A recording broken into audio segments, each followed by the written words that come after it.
Assalamualaikum. Today we are discussing step potential in quantum physics. हम इसमें step potential क्या है और हम उसमें क्या दिखाना चाह रहे हैं। अब हमें एक तरीके का पोटेंशियल है, पोटेंशियल बैरियर, और हम उसमें ये निकालना चाह रहे हैं कि जब हम इलेक्ट्रॉन की एनर्जी ज़्यादा होगी या पोटेंशियल ज़्यादा होगा तो इस रीजन से इस रीजन में इलेक्ट्रॉन कितने ट्रांसमिट हो पाएंगे। तो हम इसमें ये निकालना चाह रहे हैं यूजिंग श्रोडिंगर वेव इक्वेशन। ठीक है, तो ये हमारा क्या एम, इसमें फाइंड आउट करने का स्टेप पोटेंशियल। तो इसमें दो केस बनेंगे, जब एनर्जी ज़्यादा होगी पोटेंशियल से, और एक केस ये बनेगा कि पोटेंशियल ज़्यादा होगा एनर्जी से। तो उसमें क्या क्या चीज़ आएंगे वो सब निकालेंगे। हम पोटेंशियल का जनरल इक्वेशन लिख देते हैं, मतलब जनरल फॉर्म में पोटेंशियल कहाँ से कहाँ तक कितना होगा। तो पोटेंशियल इस साइड तो जीरो है, तो अगर एक्स लेस देन करेंगे जीरो है, और जब पोटेंशियल है वो एक्स ग्रेटर देन जीरो पर वी नॉट है। पोटेंशियल क्या है, वी नॉट है। अभी हम केस फर्स्ट ये ले रहे हैं, हम केस फर्स्ट ये ले रहे हैं कि एनर्जी, केस फर्स्ट ये की energy greater than V naught, energy is greater than V naught का हम केस फर्स्ट ले रहे हैं। जब इसमें वेव फंक्शन क्या होगा, दोनों रीजन। तो फर्स्ट रीजन के लिए लिख रहे हैं रीजन फर्स्ट, पहले हमें लिखे। तो हमारे पास श्रोडिंगर वेव इक्वेशन क्या होती है, माइनस एच का square upon 2m del square psi upon del x square plus V psi equals to E psi. ठीक, इसको मैं आगे सॉल्व करूंगा तो मैं इसे ऐसे लिख सकता हूँ।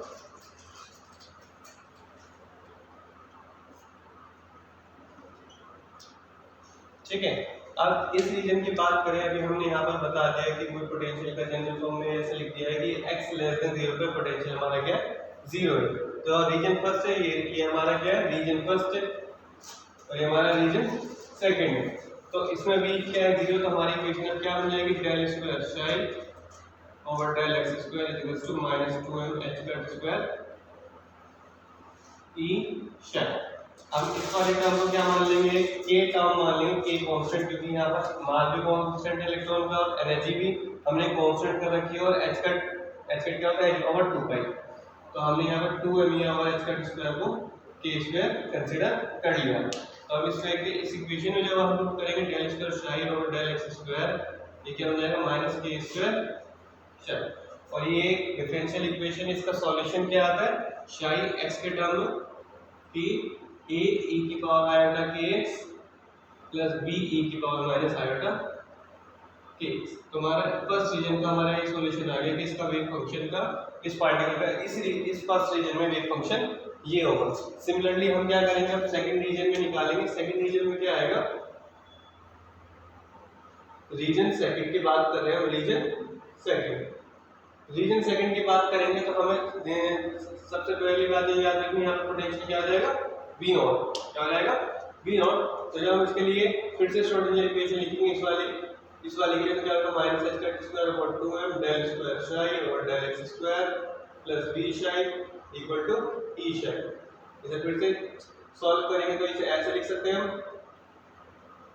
2m बाय h का स्क्वायर e माइनस b शाई। अब यहाँ पर v पोटेंशियल 0 नहीं है, इस बार v नॉट है, लेकिन फिर भी इसमें क्या एनर्जी ज्यादा है, तब भी ये क्या आएगा, माइनस में आएगा। लेकिन इस बार हमारा k जो हम एक कांस्टेंट ले लेंगे, उसमें k1 मान लेता हूं, वो क्या हो जाएगा हमारा 2m ओवर h का square e minus b k1 square. ये नेगेटिव भी आएगा, इसलिए नेगेटिव, क्योंकि यहाँ पर अब भी क्या एनर्जी ज्यादा है, तो एनर्जी ज्यादा है तो ये नेगेटिव साइन हमारा रहेगा। तो माइनस, ये इक्वेशन हमारी क्या हो जाएगी, माइनस k1 स्क्वायर शाई।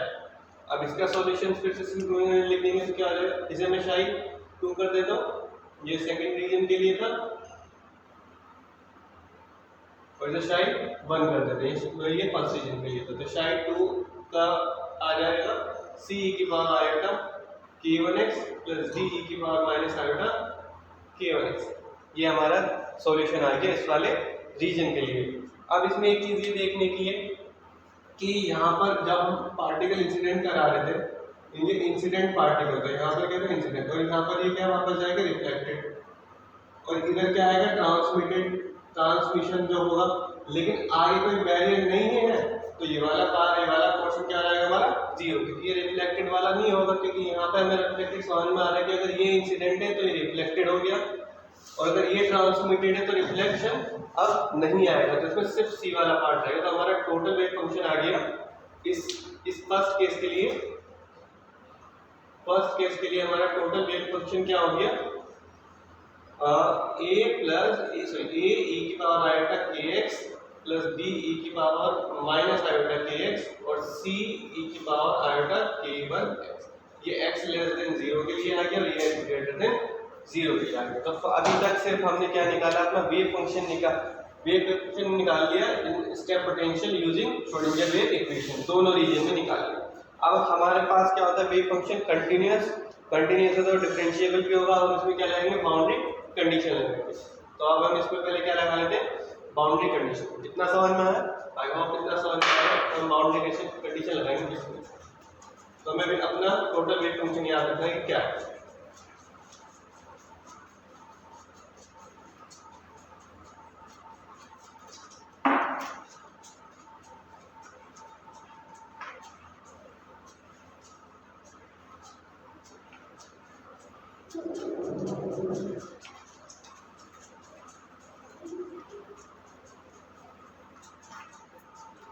तो अभी वो केस फर्स्ट से लिख लेते हैं, e greater than v not की बात करें तो हमारा वेव फंक्शन जो आया वो टोटल कितना आया अभी, a e की power iota k x plus b e की power minus iota k x और c e की power iota k y, x less than 0 और x ग्रेटर देन 0। और हमें k भी याद रखना है, k क्या था हमारा k स्क्वायर, जो k स्क्वायर माना था वो 2m e और h का स्क्वायर था और k1 क्या माना था वो 2m e minus v not upon h का स्क्वायर।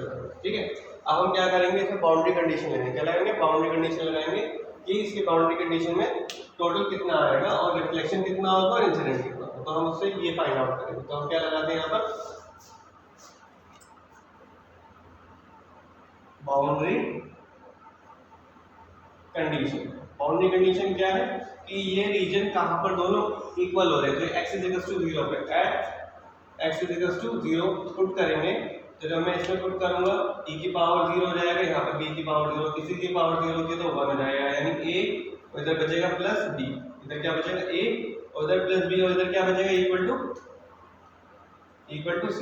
इसे मान लेते हैं फर्स्ट इक्वेशन। क्या मान लिया हमने, फर्स्ट इक्वेशन। अब ये क्या डिफरेंशिएबल भी है, क्या है डिफरेंशिएट। जब मैं डिफरेंशिएट करके x इक्वल टू 0 पुट करूंगा तो तब कितना आ जाएगा, तो मैं डायरेक्ट लिखता हूं k a माइनस में minus kb is equal to k1c।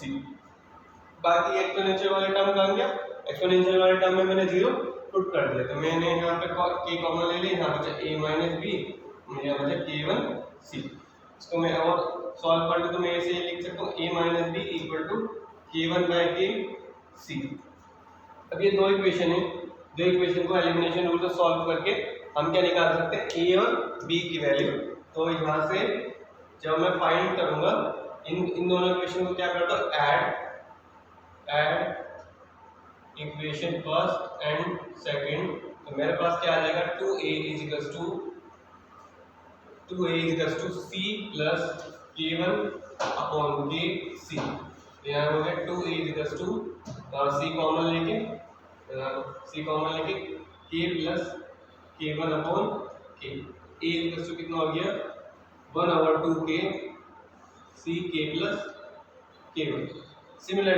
Similarly हमने इसे सब्ट्रैक्ट कर दूंगा, जब मैं सब्ट्रैक्ट करूंगा तो यहाँ पे क्या आ जाएगा 2b is equal to subtract करने पर c minus k1 by k c। 2b is equal to c common ले लें k minus k1 upon k, तो यहाँ से b कितना आ गया c upon 2k k minus k1। ठीक, हमें a और b फाइंड करना था। a और b को फाइंड करना था क्योंकि a और b यही हमारे टर्म है जो हमें बताएंगे कि रिफ्लेक्शन कितना हो रहा है और ट्रांसमिटेंस कितना हो रहा है, ट्रांसमिट कितना हो रहा है। तो अब हम क्या निकालते हैं, रिफ्लेक्शन जो होता है r वो होता है b अपॉन a का मॉड का स्क्वायर। मैंने ये कैसे बता दिया, रिफ्लेक्शन का कि ये है कि कितना इंसिडेंट हो रहा है और कितना रिफ्लेक्टेड हो रहा है।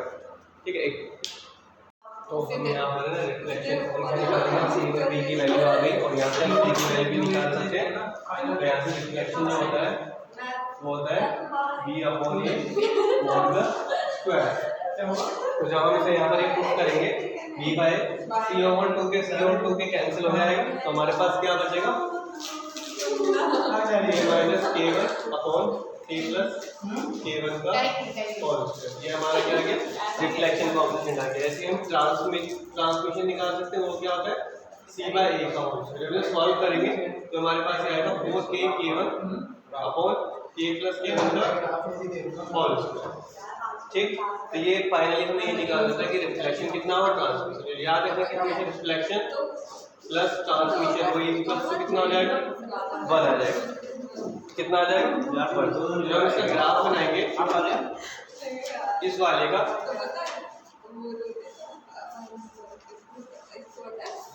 एनर्जी ऐसे आ रही थी E greater than V not की बात कर रहे हैं, और ये दो निकलवाएंगे इस तरीके से क्या आएगा हमारे पास एक वेव फंक्शन आएगा इसी E greater than V not के लिए ग्राफ दिया, और ये हमें फाइनली निकालना होता है कि रिफ्लेक्शन कितना होता है और ट्रांसमिशन। नेक्स्ट हम निकालेंगे केस 2 E और E less than V not वाला। हाँ ये दोनों अंबर ने दिए थे, नहीं ये वाले दोनों अलग, एक 25 पे 25 पे देखिए बट इसका आप तो नहीं होगी ना सेल्सियस, और एक 35 तो नहीं हो रहा ना। हम यहाँ पर केस सेकंड की बात करेंगे, जब हमारे पास क्या हो जाएगा energy less than V not, मतलब पोटेंशियल हमारा ज़्यादा हो जाएगा और एनर्जी कम हो जाएगी। तो फर्स्ट रीजन में तो जब भी वो केस हो जाएगा क्योंकि यहाँ पे पोटेंशियल 0 है, तो मैं डायरेक्ट यहाँ पर इसका वेव फंक्शन लिख दूँ फर्स्ट वाले से रिलेटेड ही a की power iota kx plus b e की पावर माइनस आयोटा kx, और जो हमारे पास k स्क्वायर होता है वो होता है 2me ओवर h स्क्वायर। अब जब मैं रीजन सेकंड की बात कर रहा हूँ, ये रीजन फर्स्ट की थी, ये सिमिलर था केस फर्स्ट से। रीजन सेकंड में क्या चीज आ जाएगा, रीजन सेकंड में जो हमारा वेव फंक्शन लिखूंगा वो पूरा लिखवाना क्या होगा minus h square upon 1 del square psi over del x square plus v psi equals to t psi del square psi del x square minus q अंदर h square e minus v psi। अब यहाँ देखना ये है जो जरूरी बात है वो ये है कि यहाँ पर पोटेंशियल ज़्यादा है, क्योंकि यहाँ पर केस 2 में V नॉट इधर होगा, जब पोटेंशियल ज़्यादा है तो क्या आएगा हमारा माइनस वाला पार्ट इधर आ जाएगा और एनर्जी कम आएगा। तो यहाँ पर जो की होगा ये वन स्क्वायर होगा, कल चलते हैं माइनस 2 माइनस अपॉन h का स्क्वायर। तो यहाँ पर क्या आ जाएगा हमारा del square side del x square, सिर्फ यहाँ पर क्या हमारा पार्ट बचेगा क्योंकि ये माइनस कैंसिल आउट कर देंगे तो k स्क्वायर आएगा k1 स्क्वायर साइड। ये चीज समझने की है कि यहाँ पर माइनस क्यों करा, क्यों कैंसिल हुआ क्योंकि यहाँ पोटेंशियल ज्यादा था। तो इस वाले का वेव फंक्शन का क्या आ जाएगा c की पावर k1x c की पावर माइनस k1x। ठीक, हमारा वेव फंक्शन है, लेकिन अभी हम इसमें कंडीशन लगाएंगे कि ये रिफ्लेक्शन वाला जब हम प्लस इंफिनिटी पुट करेंगे प्लस इंफिनिटी, तो ये वाला ये देगा अगर डी के पावर इंफिनिटी ये देगा 0। ये वाला क्वेश्चन क्या हो जाएगा, ये मतलब कोई सही इंडिकेशन नहीं दे रहा है, ये बोल रहा है कि इंफिनिटी पर वेव फंक्शन इंफिनिटी, जो कि पॉसिबल नहीं है। ये दे सकता है कि इंफिनिटी पर 0 है, क्योंकि हमारा जो पोटेंशियल है वो हमने क्या कर रखा है बाउंड कर रखा है, कोई एक उसमें वो दी गई लिमिट। ये वाला क्वेश्चन खत्म। सिर्फ में शाई 2 में क्या आएगा हमारे पास, शाई 2 में सिर्फ क्या बचेगा d e की पावर माइनस k1x। ठीक है, तो फाइनली हम यहाँ पर दोनों रीजन का जब हम वेव फंक्शन लिखेंगे तो क्या होगा a e की power iota kx plus b e की power minus iota kx x less than 0 के लिए, और c e की पावर माइनस c ले लो d ले लेते d e की पावर माइनस k1 इसके लिए x ग्रेटर देन 0 के लिए। अब फिर से क्या करेंगे, इसमें बाउंड्री कंडीशन लगाएंगे। बाउंड्री कंडीशन क्या है हमारे पास, पहले x इक्वल्स टू 0 करेंगे तो यहाँ पर आ जाएगा a plus b equals to d first equation, और जब हम इसको डिफरेंशिएट करके आएंगे तो इसमें क्या हो जाएगा k के ए माइनस के बी माइनस के वन डी, यहाँ पर हो जाएगा के ए माइनस बी माइनस के वन डी। ए माइनस बी जब आगे सॉल्व करेंगे माइनस के वन बाय ए, यह हो गया हमारी सेकंड इक्वेशन। जैसे हमने इसमें फाइंड आउट किया था ए और बी कांस्टेंट, वैसे इसमें फाइंड आउट कर सकते हैं। तो यहाँ पर ऐड इक्वेशन फर्स्ट है, सेकंड जब हम करेंगे तो यहाँ पर क्या रहेगा 2a d minus k1 by k d, D over 2k k minus k1। हमारी आ गई a की वैल्यू आ गई, किसकी वैल्यू आ गई a की। सिमिलरली हम क्या कर सकते हैं, जब माइनस करेंगे सब्ट्रैक्ट लिख देते हैं, हम सब्ट्रैक्ट जब माइनस करेंगे तो क्या वैल्यू आएगी हमारे पास 2b d plus k1 by k d, यानी b जो हो जाएगा d 2k k plus k1। ये हमारी किसकी वैल्यू आ गई b की आ गई। सीजर है किसी के पास? अब हम क्या करेंगे, फिर से रिफ्लेक्शन और ट्रांसमिशन निकालेंगे।